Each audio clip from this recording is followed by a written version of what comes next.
दोस्तों, आपका हमारे यूट्यूब चैनल ITI बैच में स्वागत है। आज हम लाए हैं ITI सेकेंड ईयर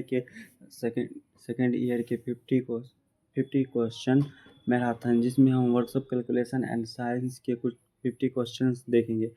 तो चलिए बिना किसी देरी के हम शुरू करते हैं अपना पहला क्वेश्चन। तो हमारा पहला क्वेश्चन है, यदि घर्षण का कोण थीटा है तो घर्षण का गुणांक क्या होगा। तो हम लोगों को पता है, अगर यदि घर्षण का कोण थीटा हो तो घर्षण का गुणांक क्या होता है, tan थीटा होता है। तो चलिए हम अपने अगले क्वेश्चन की ओर बढ़ते हैं।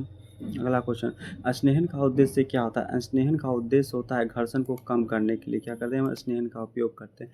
किसी गतिपरक वस्तु के विरुद्ध घर्षण का बल की दिशा क्या होती है। अब किसी वस्तु के क्या होती है, गतिपरक वस्तु के विरुद्ध घर्षण का बल क्या होता है, what is the direction of tensile force against the motion. तो उसकी क्या होगी, वस्तु के विपरीत होगी। क्या होगी, वस्तु के विपरीत। स्नेहन का उद्देश्य क्या होता है, तो अब पता है घर्षण को कम करने के लिए स्नेहन का यूज करते हैं। कौन सा बल सीधी सतहों में संपर्क के बीच सामान्य प्रतिक्रिया के लिए अनुपातिक है। तो कौन सा है, अनुपातिक है। तो pushing aligned frictional pulling force. Frictional force क्या है, फ्रेंशियल फोर्स ना। अगले क्वेश्चन की ओर पढ़ें। दिए गए आंकड़ों में आर अक्षर का क्या दर्शाता है, यानी आर अक्षर क्या दिखाता है, ये तो नॉर्मल रिएक्शन दर्शाता है। ठीक, उसके बाद अगला क्वेश्चन, कौन सा उपयोगी घर्षण है। तो हमारा कौन सा उपयोगी घर्षण है, तो उपयोगी घर्षण कौन सा है, क्रैक शेप बेरिंग, पहिया हर्व, ब्रेसु स्तर। तो कौन सा है, ब्रेसु लाइनिंग। घर्षण के गुणांक को निरूपित करने के लिए किस प्रतीक का उपयोग किया जाता है, यानी घर्षण के गुणांक को निरूपित करने के लिए किस प्रतीक का उपयोग किया जाता है। तो हम लोगों को पता है किसका उपयोग किया जाता है, म्यू का उपयोग किया जाता है। अगला क्वेश्चन है, मशीन भागों में घर्षण का कम करने के लिए किसका उपयोग किया जाता है, यानी मशीनों में जो घर्षण होता है उसको कम करने के लिए हम क्या करते हैं, स्नेहन का यूज करते हैं। उसके बाद है, यदि वाहन सड़कों पर चलने में सक्षम है तो पहियों और सड़कों के बीच में निम्न में से कौन सा कार्य करता है। तुमको पता है कौन सा कार्य करता है, घर्षण का कार्य करता है। एक वृत्त के गुरुत्वाकर्षण का केंद्र कहाँ होता है, एक वृत्त का गुरुत्वाकर्षण का केंद्र कहाँ होता है, उसके केंद्र में होता है, उसके केंद्र में होता है। वृत्त का क्षेत्रफल के लिए सूत्र है, वृत्त का क्षेत्रफल के लिए सूत्र क्या है, पाई आर स्क्वायर। उस बिंदु का नाम क्या है जिस पर शरीर का सारा भार केंद्रित होता है, क्या है, गुरुत्वाकर्षण का केंद्र।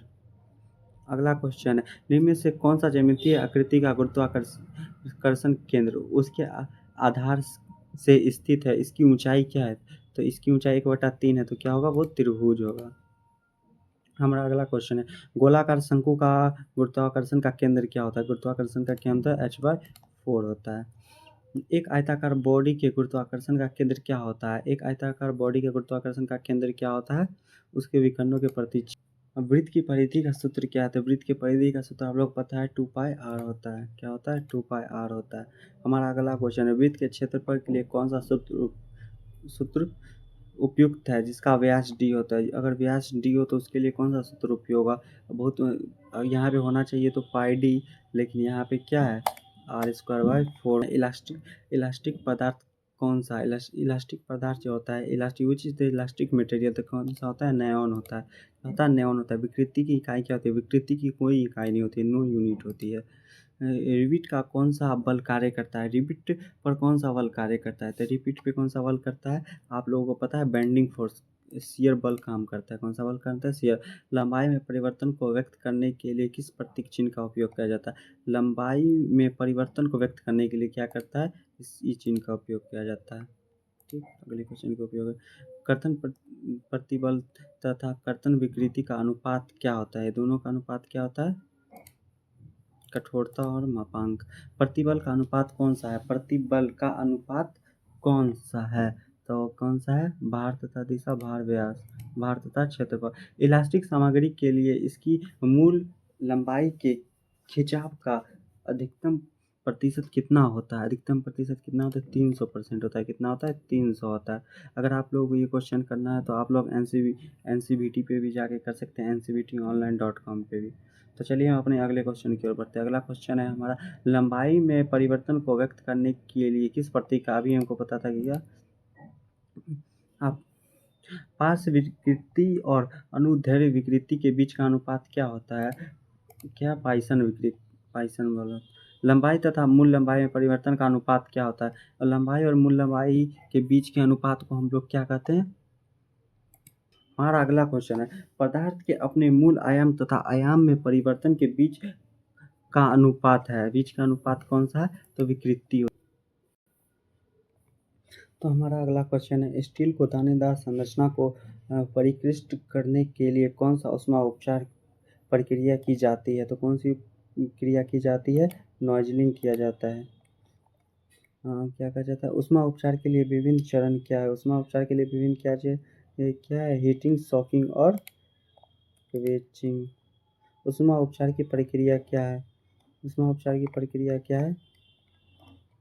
हमारी आवश्यकता के अनुसार हीटिंग गुणों में हीटिंग की प्रक्रिया बदलती है। अगला क्वेश्चन है, ऊष्मा उपचार प्रक्रिया में विभिन्न प्रकार क्या है? विभिन्न प्रकार क्या है? नाम है और स्टेनाइट। कार्बन के प्रवेश के लिए कार्बोनियल वातावरण में स्टील को किस प्रकार गर्म किया जाता है? तो किस प्रकार गर्म किया जाता है? तो कार्बोरिजिंग के द्वारा गर्म किया जाता है। ऊष्मा उपचार प्रक्रिया का नाम क्या है? जहाँ धातु को पानी या तेल में गर्म किया जाता है, धातु या पानी के में गर्म किया जाता है। हाइंडिंग क्या है? हाइंडिंग। हाइंडिंग। अगला क्वेश्चन है, टेम्परिंग की प्रक्रिया करते समय 250 डिग्री सेल्सियस करने से क्या हो जाता है? कौन सा रंग का हो जाता है? तो भुर्रा रंग का हो जाता है यार, बेगनी टाइप हो गया। चलिए अगला क्वेश्चन, कड़ा करते समय 10 मिलीमीटर धातु को कितना समय लगेगा? 5 मिनट लगेगा। विकृति और प्रतिबल दूर करने के लिए ऊष्मा का उपचार किया जाता है। किसका उपचार किया जाता है? तो हैंडलिंग का उपयोग, एनीलिंग का उपयोग किया जाता है। स्टील को टेम्परिंग का उद्देश्य क्या है? कठोरता को कम करने के लिए। कौन सी प्रक्रिया संतुलन स्थिति पैदा करती है? एनीलिंग और नाइजलिंग।